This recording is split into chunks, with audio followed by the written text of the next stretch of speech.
Menurut gua, Realme GT2 Pro ini adalah percobaan keduanya Realme buat naik kelas. Setelah tahun lalu Realme mengeluarkan handphone mahal pertamanya mereka yaitu Realme X50 Pro dan pada saat itu banyak banget orang yang teriak yang bilang katanya harganya kemahalan. Ya, jelas memang X50 Pro saat itu pertama kali diluncurkan dengan harga 12 jutaan. Dan sepertinya Realme pengen menebus kesalahannya mereka dengan meluncurkan si Realme GT2 Pro ini.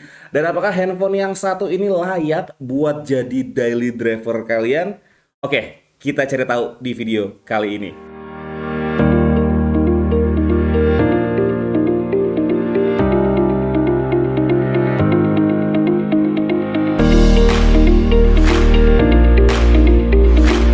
Hal pertama yang menarik perhatian gue dan mungkin ini juga menarik perhatian kalian ya, yaitu adanya tanda tangan di bagian backdoor si Realme GT2 Pro ini. Dan ternyata tanda tangan ini adalah tanda tangan desainer dari si Realme GT2 Pro ini yaitu Naoto Fukusawa.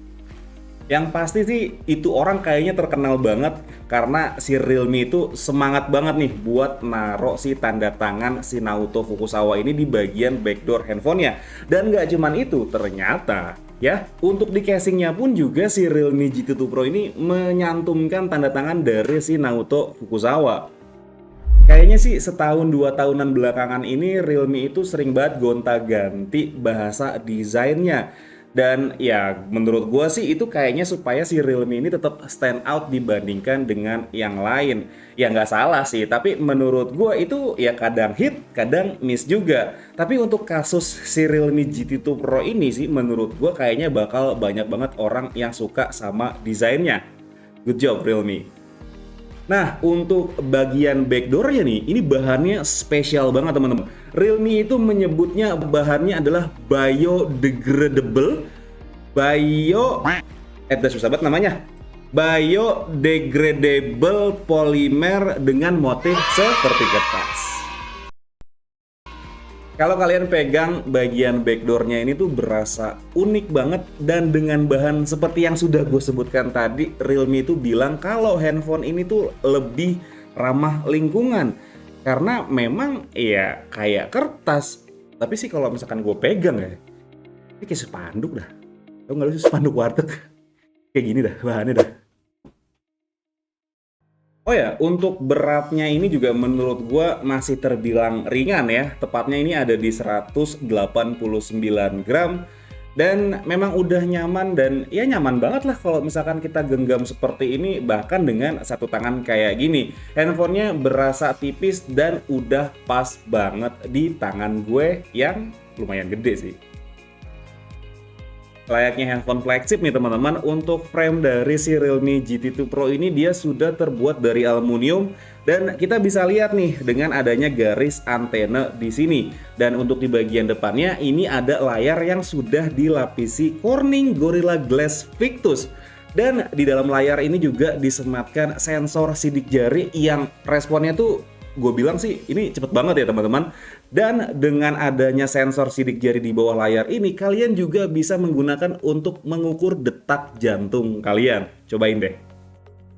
Nah, sebenarnya fitur untuk ngukur detak jantung itu gue udah nemuin di handphone-handphone flagshipnya Samsung zaman dulu teman-teman, mulai dari S9, Note 9 sampai dengan ke seri S10 Plus.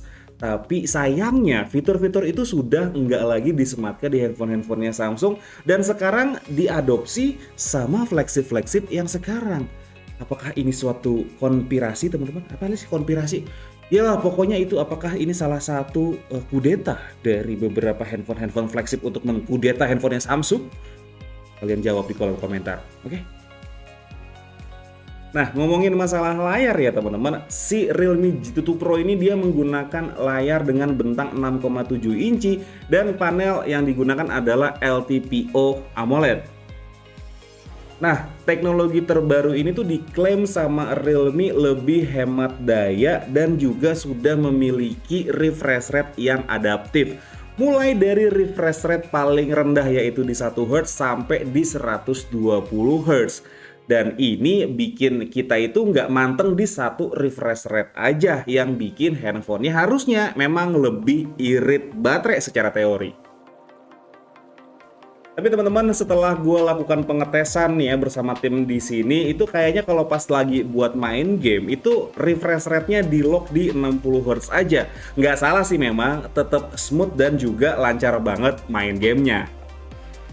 Nah teman-teman, yang lebih mengejutkannya lagi, layar dari Realme GT2 Pro ini punya touch sampling rate sampai dengan 1000 Hz. Yang buat teman-teman semua di sini yang para gamer ya, itu bikin pengalaman main game kalian itu nggak perlu diragukan lagi, karena harusnya mencet-mencet layar di handphone yang satu ini tuh nggak pakai delay sama sekali. Dan dia punya teknologi yang namanya tadi apa ya mas namanya ya mas ya? Realme Engine Pro apa namanya?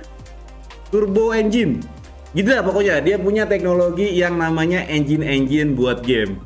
Layaknya handphone flagship ya teman-teman, si Realme GT2 Pro ini layarnya juga sudah support HDR10+, dan pas kita lakukan pengujian itu ya, itu HDR-nya itu aktif pada saat kita nonton YouTube. Dan sayangnya kalau misalkan kita nonton buat Netflix, gue sih nggak menemukan perbedaan antara layar biasa dan juga layar HDR. Dan gue berasumsi bahwasannya pas kita lagi muter Netflix, itu HDR-nya belum aktif. Tapi ya ini udah bagus banget ya, dengan adanya HDR10+ di handphone yang satu ini, kita bisa menikmati konten-konten dengan high quality yang mempesona. Nah, untuk brightness-nya sendiri teman-teman, si Realme GT2 Pro ini dia brightness-nya ada di 778 nits. Sayang memang nggak sampai 1000 nits acan kayak beberapa handphone flagship yang lain. Bahkan handphone di kelas 3 jutaan, 4 jutaan aja dia bisa tembus sampai dengan 1000 nits ke atas. Tapi ya tetap menurut gue ya pengalaman pakainya masih oke banget. Layarnya cukup terang meskipun kita pakai di luar ruangan di bawah sinar matahari langsung. Nah, ngomongin masalah suaranya, Realme GT2 Pro ini sudah dibekali dual stereo speaker yang posisinya ada di bagian bawah dan juga di bagian atas. Iya, earpiece-nya ini juga berfungsi sebagai stereo speaker, teman-teman. Tapi menurut gue kualitas suara dari audionya ini bisa terbilang ya standar aja. Nggak bagus, tapi juga nggak jelek. Dan kalau misalkan gue ini setel dengan volume yang agak keras, itu gue denger ada sedikit distorsi di bagian speakernya. Khususnya apalagi kalau misalkan lagi muter audio yang bisa dibilang sedikit high ya. Nah, untuk baterai yang punya kapasitas 5000 mAh ini menurut gue itu dijamin bisa tahan seharian ya. Apalagi si Realme GT2 Pro ini juga sudah dibekali dengan charger yang punya kemampuan charging sampai dengan 65 watt. Jadi kalian bisa isi daya handphone ini dari 0 sampai 90% itu cukup 30 menit aja, dan 40 menit kalau misalkan kalian mau charge full si handphone yang satu ini. Dan buat kalian yang udah kesenggol sama yang namanya super fast charging, ya kalian bakal ogah deh balik ke teknologi charger yang zaman dulu banget yang bisa ngecas sampai dengan 4 jam. Baterainya udah gede, gimana performanya? Jadi si Realme GT2 Pro ini dia sudah dibekali dengan chipset terkuat saat ini teman-teman, yaitu Snapdragon 8 Gen 1. No debat lah, ini adalah prosesor terkuat saat ini. Normalnya ini bakal berasa panas apalagi kalau misalkan kita push untuk main game. Tapi si Realme sudah menyiasati hal itu dengan menambahkan passive cooling ekstra di dalamnya yang konon katanya ini adalah yang terbesar dari semua handphone yang lain. Dan ya memang gua coba buat main game ini handphonenya nggak berasa terlalu panas. Ya menurut gue bahaya sih ya kalau misalkan handphone ini panas banget. Ini nanti kertasnya bisa kebakaran, ntar bisa terjadi kebakaran kertas gitu kan. Agak cukup disayangkan ya sebenarnya beberapa handphone flagship itu dia mampu untuk update software sampai 3 ataupun juga 4 tahun. Tapi si Realme GT2 Pro ini dia cuman maksimal ada di 2 kali update besar aja ya teman-teman. Dan si software Realme 3.0-nya ini ya menurut gue sebenarnya emang simple dan juga fungsional. Mau dioprek juga masih bisa. Dan satu fitur lagi yang menarik di Android 12 yang juga ada di handphone ini adalah privacy dashboard. Jadi kalian bisa kontrol semua permissions app dalam satu settingan aja. Dan untuk multitasking GT2 Pro ini memberi fitur flexible windows yang bisa diatur di semua kebutuhan kita. Nah, beralih ke sektor kamera, Realme GT2 Pro ini dibekali dengan 3 buah lensa kamera, di mana lensa yang utamanya itu ada di 50 megapiksel dan kamera lensa ultrawide itu juga ada di 50 megapiksel. Nah, untuk lensa yang satu ini jujur ya, sebenarnya ini kita butuhin atau enggak ya? Ini adalah lensa mikroskop dengan resolusi ada di 3 megapiksel. Atau enggak, mungkin kayak harusnya tuh dikasihnya yang lebih berguna aja kali ya. Untuk hasil fotonya khususnya di outdoor ini menurut gue hasilnya bagus, detailnya juga tajam dan juga dynamic range-nya yang memang udah luas banget. Tapi berbeda nih sama yang di dalam ruangan, gue masih nemuin sedikit noise. Tapi ya tetap ya, menurut gue ini detailnya masih cukup oke banget. Seperti yang udah gue informasikan sebelumnya, kalau si Realme GT2 Pro ini dia tidak dibekali dengan lensa telefoto. Ya, meskipun tetap bisa zoom, tapi zoomnya itu adalah digital zoom ataupun juga upscale dari software. Untuk detailnya masih tetap oke dan masih cukup bisa diterima lah ya. Kemudian untuk kamera lensa ultrawide-nya menurut gue ini cukup bekerja dengan baik, dan di kamera ultrawide-nya ini gue tidak menemukan kendala yang berarti, tapi gue juga tidak menemukan hal yang istimewa dari kamera ultrawide-nya. Nah, mungkin ini adalah salah satu nilai jual utama dari Realme GT2 Pro, yaitu kamera mikroskopnya. Dan kamera mikroskop ini dia mampu memperbesar gambar sampai dengan 20 kali, dan secara software itu bisa sampai 40 kali. Nah, untuk foto malam hasilnya masih cukup oke teman-teman. Dan gua sih tidak menemukan suatu hal yang istimewa ya. Ini layaknya handphone flagship. Hasilnya cukup oke dan bisa diterima. Sedangkan untuk kamera depannya teman-teman, si Realme GT2 Pro ini punya kamera selfie dengan resolusi di 32 megapiksel. Dan untuk hasilnya sih ini menurut gua dia agak sedikit pucat. Tapi untuk low light-nya ini agak sedikit noise ya, gua lihat di kamera depan si Realme GT2 Pro.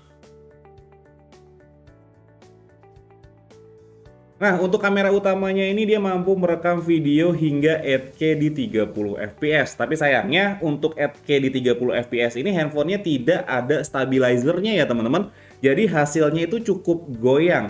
Nah, gue sih saranin itu kalian pakai di 4K 60 fps aja, karena di 4K 60 fps ini dia stabilisasinya masih berjalan dengan normal. Ya, jadi kesimpulan gue mengenai handphone yang satu ini setelah gue pakai beberapa hari, handphone ini ya mungkin bisa jadi alternatif untuk handphone flagship saat ini dengan menggunakan chipset terbaru yaitu Snapdragon 8 Gen 1. Tapi ya namanya produk itu nggak ada yang sempurna ya teman-teman. Dan hal yang perlu diperhatikan dari handphone yang satu ini, yang tadi seperti gue bilang itu upside-nya lensa telefoto. Dan dengan gak adanya wireless charging di handphone ini tuh menurut gue kayaknya kurang sah ya kalau misalkan handphone ini dibilang handphone flagship. Tapi overall dengan harga yang 10 jutaan yang seperti sekarang ya teman-teman saat video ini dibuat, ini adalah suatu handphone dengan paket komplit. Jadi mungkin segitu aja video gue mengenai si Realme GT2 Pro ini. Kalau misalkan kalian suka videonya, boleh di like videonya dan di subscribe channelnya Teman Ponsel. Dan seperti biasa, pantengin terus channelnya Teman Ponsel karena cuma di sini tempat nongkrongnya anak second. Gue pamit, ciao.